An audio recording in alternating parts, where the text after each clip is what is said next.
Today on Context, Occupy protests have spread around the world and launched a public debate. From economists to politicians to the church, Occupy is forcing some uncomfortable questions. I'm Lorna Duick, and you're watching Context, the show that looks at life beyond the headlines.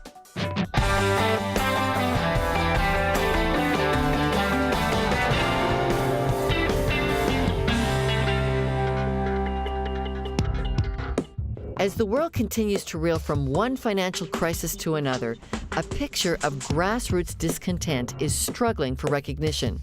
The Occupy movement says inequities and rampant corporate greed must end. Their message, we are the 99% and we're not going away. New York is where it all began. It quickly spread to cities across Canada and around the world. At St. Paul's Cathedral in London, England, Occupy dragged the church into the justice debate, where some were asking, what would Jesus do? Today, we'll try to find that out. We bring you two differing views on what's at stake in the Occupy movement. We're joined by Judy Rebick, who's an author, social justice activist, and radio commentator Jerry Agar of News Talk 1010, who's been a critic of the Occupy movement. Judy, let's start with you, because you wrote a book about this growing protest movements and could have almost predicted what's happening here. So what's your assessment? What are we seeing in Occupy? My assessment is, first of all, we're seeing a very profound new social movement. It's very different than anything we've seen before. It has some elements the same, but it's very different than the 60s. It's not, you know, the part that we read in the newspapers is that it's against inequality in society, which is true. But if you go on the site, what you find is they're building alternative communities based on love. So I would think Christians would think that this was a wonderful thing. Okay, Jerry, what do you think about this? Well, I just came from the Occupy site, and I'm a little high on secondhand dope. But other than that, I didn't see a whole lot going on. I mean, really, seriously, I think if that was a protest, I'd hate to see these people relax, because there was nothing going on there. Yeah, it's not just a protest. It's they go on protest marches, but it's also trying to build a community. So they've integrated, like, for example, I just come back from Occupy Nova Scotia, and at times it looks like there's not much going on, because it's a community, just like in any community. Of what? People are out working, of people who come there who have common values.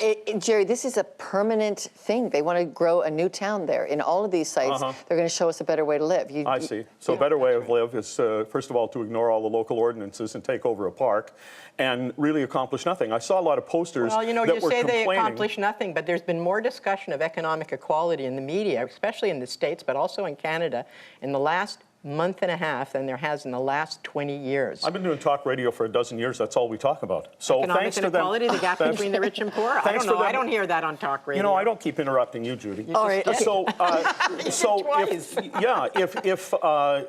I mean, thanks for catching up. Yeah, that's all we do talk about is economic issues and how to make things better. Okay, but this is different this time because they've actually moved their bodies into very visible space.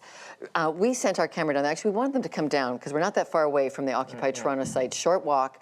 They didn't want to come in, but I want to ask our cameraman, Musa Fadul, you went down. Why do you think they don't want to come into the structure of a place like this? Yes, Lorna, what we saw is people with definitely strong convictions and with a lot of determination, but there is obvious lack of trust of media. When we showed up with our camera, the first question they were asking us, who are you guys with? Which media are you guys representing? And as soon as we said we're independent, say, oh, that's great, come speak with us. And they named several networks that they wouldn't even go on. They said, if you're from this network or if you're from this network, we don't want to talk to you. Oh. So what we picked up is that there was a lack of trust of media. Okay, and lack of trust of the whole structure. So, Judy, how are they going to carry a new tomorrow forward if they're not going to work with what's here? Well, I think they're doing a really good job. You know, I'm someone who's fought all my life against the kind of economic inequality that they're talking about.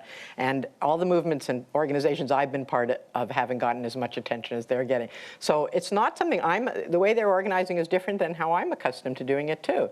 But it's working. It's working in two ways. It's attracting a lot of people who are coming into the site and also people who are marching with them because they also organize protests.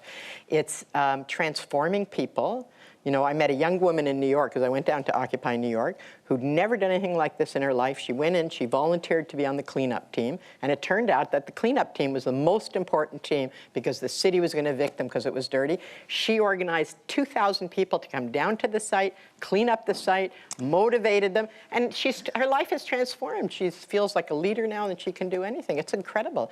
Jerry, do you see any strengths in this movement? Is it just a nuisance movement for you?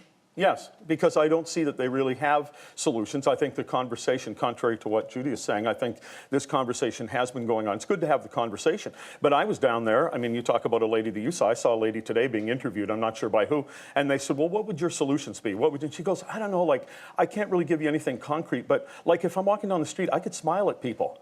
And I thought, okay, now that you run for grade 1 class president, do you have an idea? The ideas are, they aren't structured. I don't even know if there's any, and is there some genius I'm not recognizing? No, in there are that? 'Cause lots that's of just no ideas, but answers. they're not at the point. You know, I got active in the 60s, and I wanted to be equal to men. And if you'd said to me, how are you going to be equal to men? I'd say, I don't know. I just want the same access to the same job, the same money, safety in the street.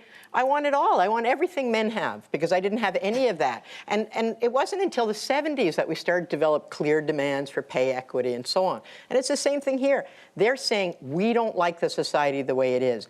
We think it's based on greed, hate, and fear. Okay. And we want a society that's fairer to people. Okay, Jerry, kinder, more let's discuss that for a compassionate. thing, because they have, I mean, like, they have taken over the editorial pages. The New York Times just this weekend reports, you know, bankers and economists are making, on average, 70% more than the typical working class person.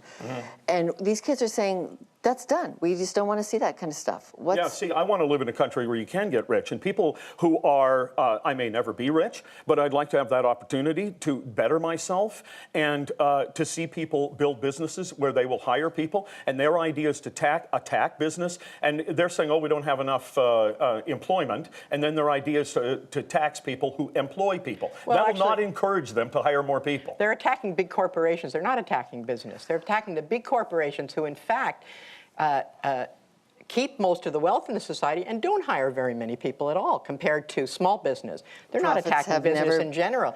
And the other thing is that, you know, the inequality has grown in the last 20 years. Now, even in Canada, the top 1% have made 35% of the income in the last 20 years. And the 20 years before that, they made 8% of the income. They were still rich, but they weren't obscenely rich like they are now. Last comment, Jerry, from you before we go to our studio What I poll. find amusing is that we have unions supporting this and people who are talking about all of the inequality and these evil corporations, but the unions and a lot of these people are actually invested in their retirement fund in these evil corporations. Okay. So make up your mind. Well, that's All right, that's a good criticism. I agree with you about that. Thank you both very much. Let's find out what our audience think. Has the Occupy movement inspired a helpful challenge? While they take their vote, you can call us at 1-800-215-4913 with your vote, or send your answer by email to answers@contextwithlorna.com, or Facebook and Twitter us. You can put the answer up there. Has the Occupy movement given us a helpful challenge? So when we return, we'll be looking back at how Occupy has actually shaped something that's never been done since World War II. They've shut down one of England's most significant churches. That's coming up next.